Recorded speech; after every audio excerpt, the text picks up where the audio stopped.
Hello friends, எல்லாத்துக்கும் வணக்கம். And then பார்த்தீங்க அப்படின்னா நமக்கு இப்போ 2024க்கு பொறுத்த வரைக்கும் எம்பிபிஎஸ் பிடிஎஸ்க்கு வந்து கவுன்சிலிங் ப்ராசஸ் வந்து என்னைக்கு நடக்க போகுது அப்படிங்கிற அப்டேட் வந்து கொடுத்துட்டாங்க. ஆக்சுவலாக பார்த்தீங்கன்னா 19th ஆகஸ்ட் 19th ப்ராசஸ் நடக்க போகுது அப்படிங்கிறத சொல்லிட்டாங்க. இப்போது நமக்கு பேசிக்காக எம்பிபிஎஸ்க்கும் பிடிஎஸ்க்கும் எவ்வளோ சீட்ஸ் வந்து நமக்கு அலாட் பண்ணியிருக்காங்க, தமிழ்நாட்டில் மொத்தமாக எவ்வளோ மெடிக்கல் கோர்சஸ் மெடிக்கல் சீட்ஸ் வந்து எவ்வளோ இருக்குது அப்படிங்கிறத நம்ம தெரிஞ்சுக்கணும் இல்லையா? இப்போது அதை தான் நம்ம பார்க்க போகிறோம். எம்பிபிஎஸ் பொறுத்த வரைக்கும் பார்த்தீங்கன்னா ஆல் இண்டியா கோட்டா சீட்டோட சரண்டர் மொத்தமாக பார்த்தீங்கன்னா 851ஆகவும் 36 கவர்மெண்ட் மெடிக்கல் காலேஜஸ் இருக்குது. அதில் பார்த்தீங்கன்னா நமக்கு 5050 சீட்ஸும் அவைலபிளாக இருக்குது. இஎஸ்ஐ ஸ்டேட் மெடிக்கல் காலேஜ் பொறுத்த வரைக்கும் 150 சீட்ஸ் வந்து அவைலபிளாக இருக்கும். மொத்தமாக டோட்டலாக இந்த சீட்ஸ் எல்லாமே எவ்வளோ இருக்குது அப்படிங்கிறத பார்த்துட்டு இருக்கோம். அண்ட் 21 ப்ரைவேட் காலேஜஸ் இருக்குங்க டோட்டலாக.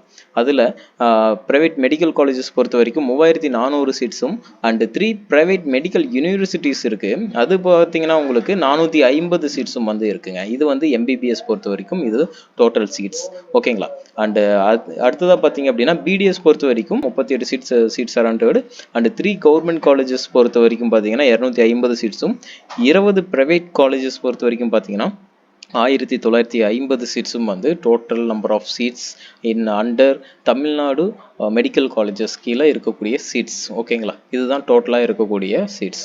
இதை பற்றி தான் நம்ம இன்றைக்கி இந்த வீடியோவில் பார்த்துருக்கோம். நீங்கள் நம்ம சேனலுக்கு புதுசாக வந்தால் சேனலை சப்ஸ்கிரைப் பண்ணி அண்ட் சப்போர்ட் பண்ணுங்கள். தேங்க்யூ ஃபார் வாட்சிங் டு ஆல்.